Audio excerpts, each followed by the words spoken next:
Assalamualaikum warahmatullahi wabarakatuh. Selamat pagi, siang, sore, atau malam, Bapak Ardita dan semuanya. Perkenalkan, saya Alvina Latifah Maisara dengan NIM A11 2022 14143. Di sini saya akan mempresentasikan laporan akhir dan juga nantinya akan menjelaskan codingan dan demonstrasi hasil dari prediksi penyakit pada batang buah naga menggunakan ResNet 50.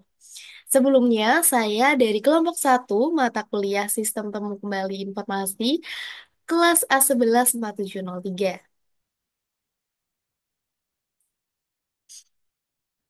Nah, untuk pendahuluannya sendiri, buah naga adalah komoditas hortikultura bernilai tinggi yang adaptif terhadap iklim tropis, tumbuh baik di berbagai wilayah Indonesia. Namun, terkadang produktivitasnya terancam oleh penyakit batang seperti kanker batang, busuk batang, serta gangguan hama seperti bakicot dan kutu putih. Nah, penyakit ini itu menyebabkan kerugian ekonomi yang lumayan signifikan, terutama karena keterlambatan deteksi oleh petani akibat keterbatasan alat bantu identifikasi. Nah, di sini kami membantu untuk membuat teknologi AI berbasis computer vision yang menawarkan solusi untuk mendeteksi penyakit secara cepat dan juga akurat yang bisa membantu petani mengambil langkah pengendalian yang tepat dan meningkatkan produktivitas dari buah naga sendiri. Dan penelitian kami ini bertujuan mengembangkan sistem prediksi penyakit pada batang buah naga berbasis teknologi tersebut. Selanjutnya untuk tinjauan pustakanya ada tiga. Yang pertama mengembangkan sistem prediksi penyakit pada batang buah naga berbasis teknologi kecerdasan buatan atau AI. Kemudian meningkatkan akurasi dalam mendeteksi jenis penyakit pada batang itu melalui computer vision-nya. Kemudian memberikan rekomendasi penanganan penyakit. Jadi kalau nanti diinputkan bakal ada penanganan penyakit apa yang sesuai untuk membantu petani mengambil langkah pencegahan. Selanjutnya ada metodologi penelitian, di mana metodologi ini mencakup empat hal, yaitu ada pengumpulan data, preprocessing data, pelatihan model, dan juga evaluasi model. Dimulai dari pengumpulan data, dataset yang kami peroleh itu dari RoboFlow, terdiri dari gambar resolusi tinggi dengan berbagai pencahayaan dan sudut yang berbeda-beda untuk memastikan model robust terhadap variasi lingkungannya. Kemudian yang kedua ada preprocessing data. Gambar ini sudah dinormalisasi untuk konsistensi dimensi dan diaugmentasi dengan cara rotasi, flipping, dan juga perubahan kontras. Selanjutnya ada melatih model menggunakan arsitektur CNN berbasis ResNet 50 dan juga yang terakhir ada evaluasi model. Di sini presisian mengukur ketepatan recall, mengukur sensitivitas, dan F1 score.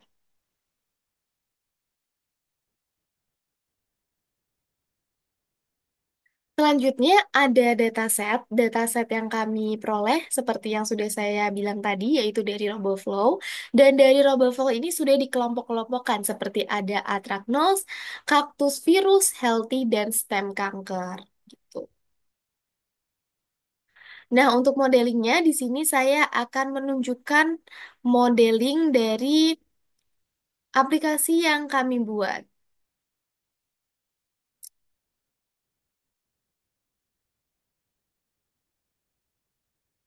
Nah, untuk modelingnya di sini kami memerlukan install library yang diperlukan, yaitu ada Torch, Torch Vision, dan juga Matplotlib. Kemudian yang kedua, memeriksa ketersediaan dari GPU dengan cara apakah GPU tersedia dan GPU yang digunakan itu apa.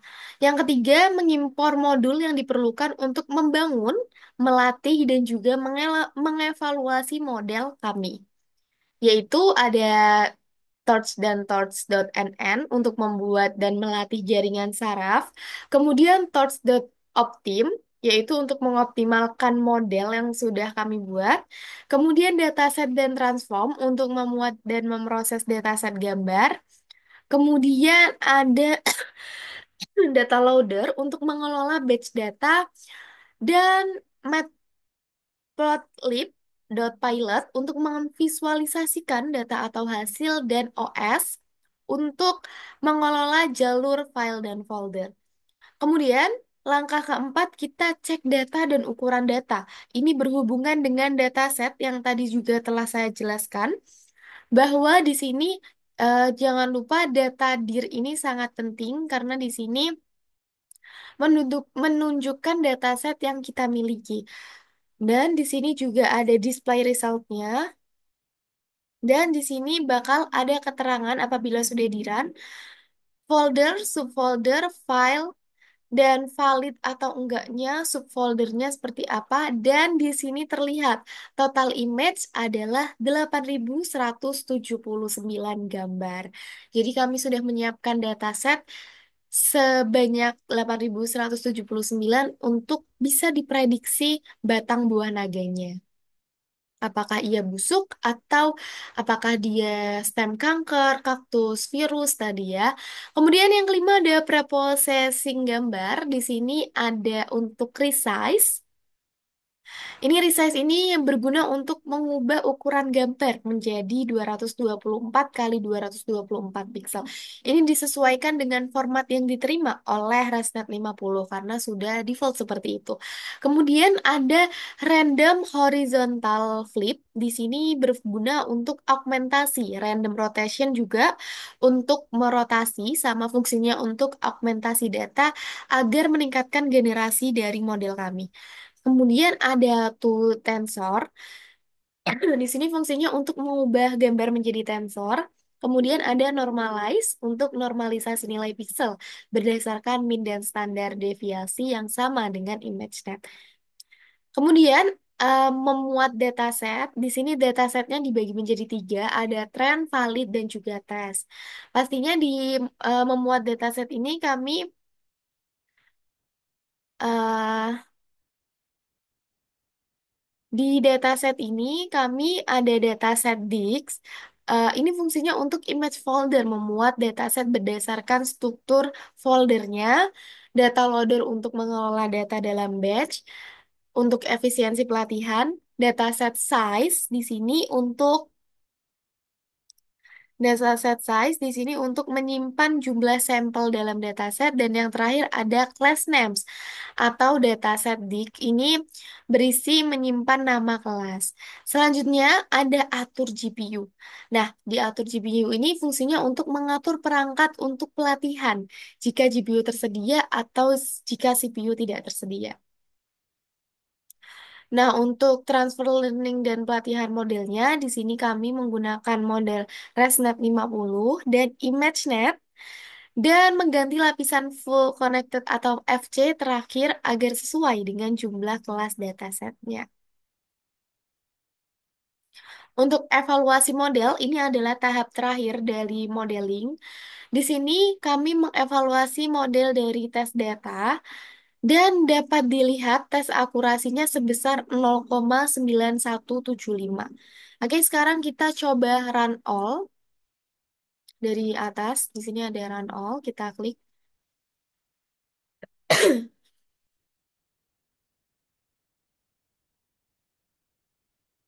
Memerlukan waktu yang lumayan lama, tapi nggak lama-lama banget. Dan ini sudah bisa termodeling ya, teman-teman.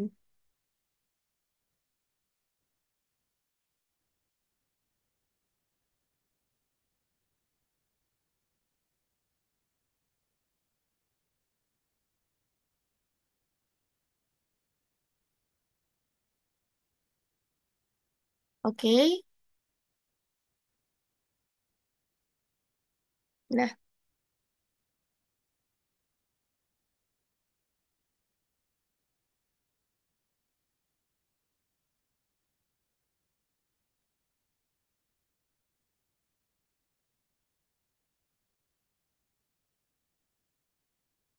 jika sudah saya kembali ke PPT.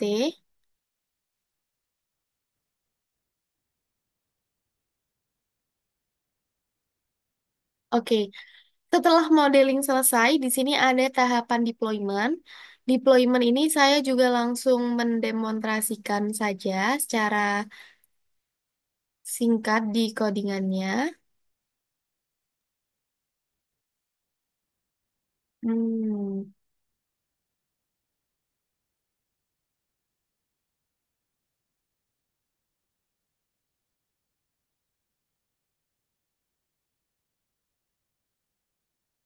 Nah, di sini dan saya akan menjelaskan codingan yang ada di VS Code ini sebelum masuk ke terminal.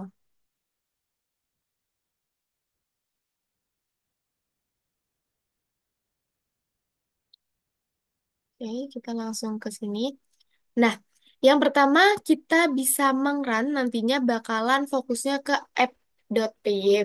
Nah, di app.py ini di line pertama ada import streamlit SST di mana line 1 dan 2 ini untuk mengimpor modul utama. Jadi streamlitnya untuk antarmuka user dan build.image-nya ini untuk memproses gambarnya. Selanjutnya di baris 3 sampai dengan 7 di sini fungsinya ada untuk mengimpor fungsi dari data-data di file lain, seperti load model, prepositioning image, predict, yang pastinya nanti bakal saya jelasin juga satu persatu. Nah, selanjutnya ada baris 8, ini ada OS dan juga NAMPI. Di sini OS itu berguna untuk pengaturan lingkungan dan NAMPI-nya untuk memanipulasi data. Selanjutnya ada pengaturan lingkungan dan debugging di baris 13 dan 12. Di sini berfungsi untuk menonaktifkan semua peringatan Python agar tidak mengganggu pengguna. Dan di line 14, print numpy version di sini berguna untuk menampilkan versi untuk debugging. Dan di 16 sampai 40 ini adalah set custom set custom CSS yang berfungsi untuk kustomisasi tampilan di CSS-nya sendiri. Kemudian ada fungsi utama dari aplikasi yaitu mulai dari sini karena di sini ada mendefinisikan fungsi main sebagai pusat logika aplikasi dan menampilkan judul utama dari deskripsi aplikasi. Nah, bagian upload gambar ada di line 49 di sini. Kemudian di baris 59 main function for Streamlit app. Nah, di sini memeriksa apakah file telah diunggah. Jika gambar akan sudah Jika gambar sudah diunggah, maka gambar akan ditampilkan di layar. Di sini juga ada unsave allow HTML true. Ini berfungsi untuk menambahkan tombol deteksi. Nah, di sini ada file uploadnya ya untuk mengupload gambarnya. Ini untuk mendeteksi. Jadi mulai baris ke sini itu untuk menjalankan aplikasinya ya, memastikan fungsi main dipanggil hanya saat file dijalankan sebagai script utama, bukan sebagai modul yang diimpor. Nah, mungkin itu saja ya untuk codingannya. Dan selanjutnya ada description. Nah, apabila nanti kita run, nanti bakalan ada description di tampilan kami, dan ini adalah codingan dari descriptionnya sendiri. Jadi nanti apabila muncul prediksi adalah contoh antraknos, maka di bawahnya itu bakalan ada deskripsinya. Antraknos itu apa, kemudian virusnya ini infeksi apa, dan lain sebagainya. Gejala juga, pencegahan, penanganannya seperti apa. Nah, untuk model loader sendiri, ini hasilnya adalah ResNet 50 seperti sesuai dengan judul kami, yaitu menggunakan ResNet 50. Jika ini untuk deskripsi dari penjelasan penyakit buah naga, kemudian image processing ini untuk proses image-nya dari gambar ya, kemudian diprediksi. Nah, untuk prediksinya ini untuk memprediksinya. Oke, saya rasa cukup ya untuk codingannya. Sekarang saya ingin menjelaskan proses deployment-nya. Jadi di proses deployment-nya, pertama kita ke terminal, kemudian Python strip mvn VEINV Dragon Fruit ini untuk membuat INV pada lingkungan di sini. Nanti bakal muncul otomatis di sini. Kemudian Dragon Fruit-nya ini kita aktifkan. Setelah aktif, kita langsung mengerun app.py. Tapi ini saya error karena saya belum menginstal. Nah, untuk menginstalnya sendiri ada di sini. Kita harus menginstal Streamlit, Torch, Torch Vision, Pillow, dan Nampi. Dan Nampinya ini harus versi 1.24.3. Kemudian jangan lupa ada pip 3 ini ya untuk menginstalnya. Ini kita install satu persatu, Streamlit. Kemudian yang kedua install Torch. Nih. Kemudian install Torch Vision. Kemudian install Pillow. Kalau huruf besar, installnya juga huruf besar ya. Kemudian install Nampi. Nah, apabila sudah, maka akan menampilkan, nah ini. You can now view your Streamlit app in your browser. Nah, di sini biasanya langsung akan masuk ke sini. Em, saya share aja. Sebentar. Di bagian sini. Nah,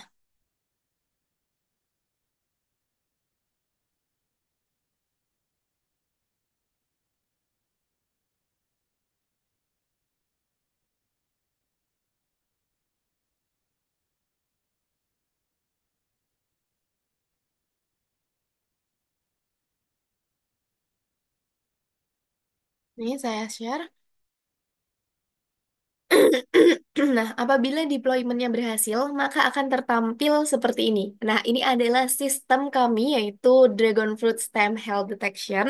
Di sini kami untuk mendeteksi batang dari buah naga sendiri dan menguji ya, apakah batang buah naga ini sehat atau busuk atau mengandung virus kaktus, stem kanker, dan lain sebagainya. Pertama, kita klik Browse File. Nah, ini saya mau menjelaskan ini. Jadi di sini ada batasannya ya. Limitnya 200 MB per file dan harus format JPG, JPEG, dan PNG. Oke, kita klik Browser File. Kemudian kita pilih gambar yang ingin kita deteksi atau kita ingin prediksi. Contohnya ini, kita klik Open. Nah, di sini dia akan mengupload gambar. Sudah terupload, kita klik deteksi. Nah, setelah dideteksi, prediksinya adalah batang ini mengandung stem kanker. Jadi batang ini tidak sehat ya karena kanker batang. Dan di sini juga ada confidence ya sebesar 1,00. Di sini juga ada penjelasan deskripsinya seperti di codingan tadi yaitu stem kanker adalah apa, kemudian gejalanya seperti apa, kemudian ada juga pencegahannya itu bagaimana. Contoh satu gambar lagi, ini kita bisa klik silang jika ingin memprediksi batang lainnya, kemudian klik Draw File. Contoh kita ingin mendeteksi ini, tuh ya. Kita klik Open. Nah, ini sudah terupload ya, 35,8 MB. Kita deteksi. Nah, stem kanker juga. Oke, kita coba yang lain ya, yang mungkin nggak ada yang nggak stem kanker. Em, nih, ya coba deteksi. Oke, stem kanker lagi. Coba yang lain. Nah, oke. Jadi emang paling banyak adalah stem kanker ya, teman-teman. Coba yang ada yang lain.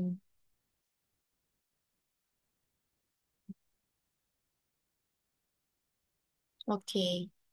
Jadi seperti itu untuk demonstrasi hasilnya. Saya akan kembali ke PowerPoint.